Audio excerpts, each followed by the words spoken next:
Hello, welcome to my YouTube channel. It's Imabong's Susumen on Imabong's Diary. So please, if you have not subscribed, please do so.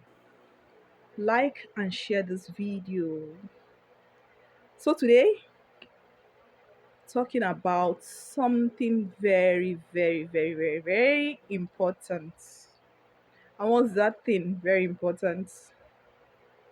Talking about spouse, either your partner, your husband or your wife that snores. Do you have a partner that snores? Oh, I really like to hear from you.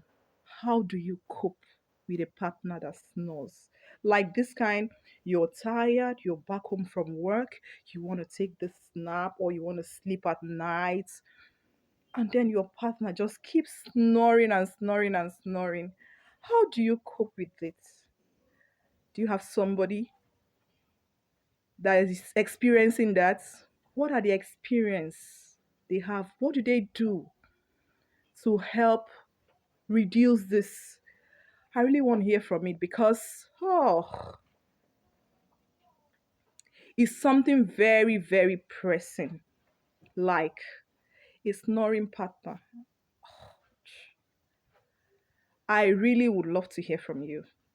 Like for me, it's a no for me. It's a no for me. I won't be able to sleep at night. If you snore around me, I won't be able to sleep. You did keep me awake all through the night. So it's a no, it's a big no for me. Do you have a snoring partner and you have been with the person? How have you been coping with the person? Would like to learn, would like to know. Please get across to us. I really want to learn. It's a very serious issue, like very serious. So until I come your way again, it's Imabong's Susamen on Imabong's Diary. Please like, share, and please subscribe if you've not done so. Hmm? I really like to hear from you. Thank you. Till I come your way again. I love you. Bye.